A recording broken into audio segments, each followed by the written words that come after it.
All right, let's get some analysis then. We are now joined via Zoom by political analyst, Professor Bheki Mngomezulu. Prof, a very good afternoon to you, and thanks as always for joining us here on SABC News, sir.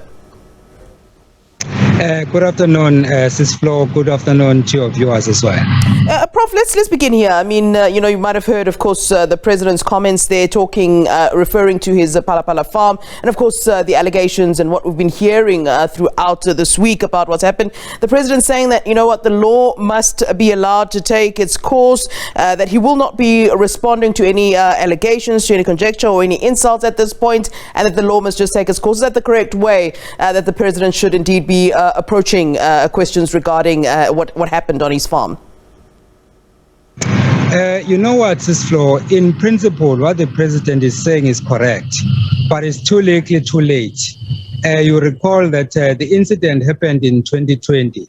Why was the law not allowed to take its course at that point? That is the first question.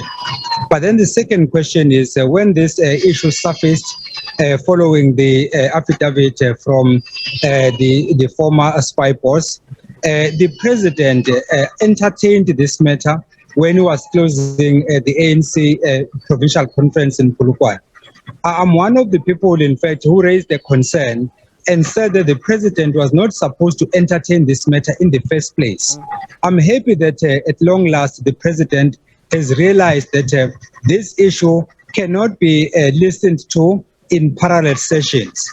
That is, on one hand, looking at the legal system, and then on the other hand, ventilating the issue in the media. So I think what he has done now is what he should have done in the first place. But then, of course, as I say, even the fact that he communicated his views in Polokwane, the issue happened in 2020, there are already a number of questions. So it's better for him to keep quiet on the matter and allow the law to take its course, as he says. But as I say, it's too little too late. Yeah, you talk about the issue being ventilated within the media, but that's the point, isn't it? That it's actually gone even further than just the media ventilating the issue. Just yesterday, MPs during his address were telling the president to come clean about what happened on its farm, and I think it's becoming quite a thorn in the side of the president. Is this something that, in your view, is just sort of a passing incident that the president will overcome, or is it likely to become, this albatross around the neck of the president? You know what, Sis Flo, there are many issues on this matter.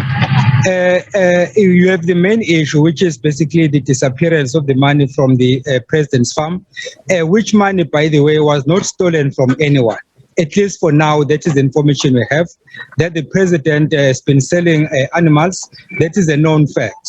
But then the issue is, was it proper for the president to keep the money in his private home or in his farm? The answer is an emphatic no.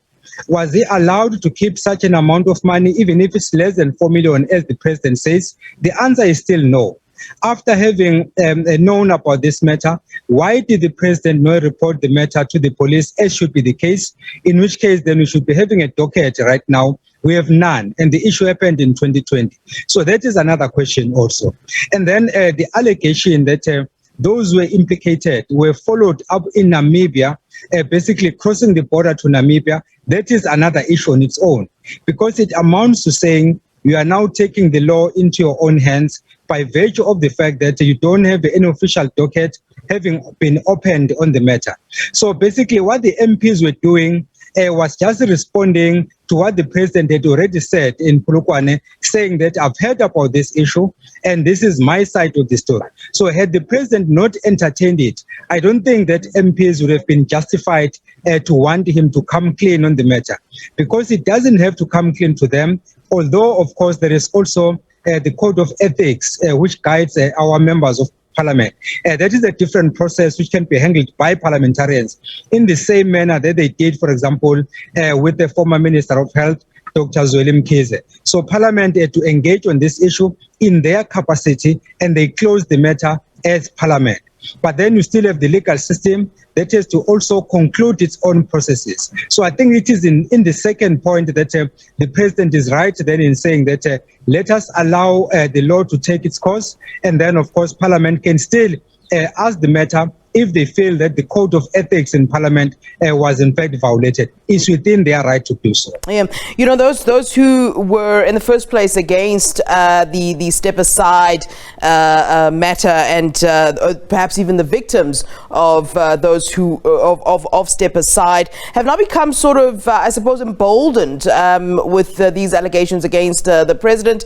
And you've heard them saying that, you know, maybe this is the time that the president should also step aside. But those in support of the president are saying, look, he hasn't even been charged, so why should he be stepping aside? What are your thoughts on this issue? Because some had argued that step aside was really just a tool used, you know, a political tool used against detractors of the president.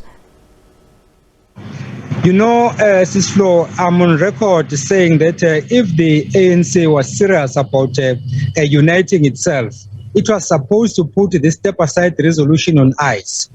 Because when they took this resolution in 2017, they took it in a particular political context.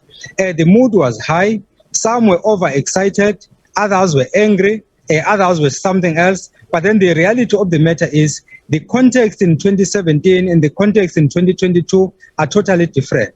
In 2022, we have now started implementing the step-aside resolution, and we have realized that it is dividing the party even further. For the same reason that we are just putting forward, that there is a view, at least a perception out there, that this resolution was meant for one faction, and to be exact, it was meant for the RET faction. That is at least the perception that is out there. Now, how do you counter that perception? You counter it by saying that once you have failed to put it on ice, as I had suggested, when you go ahead and implement it, you must implement it evenly. So in this case, you have this president now saying that he has not been formally charged, which is correct, by the way.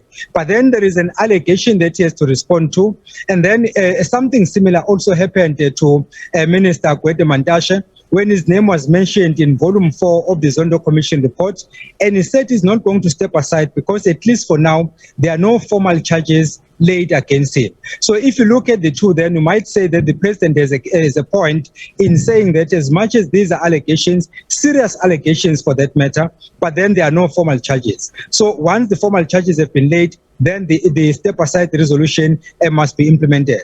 However, the difference with the president is that when he started off as the president of this country, he said that he wanted to clean up all the corruption that happened before, basically creating the impression that the country was now turning a new page. He even talked about what he referred to as the new dawn, together with President Mngomezulu.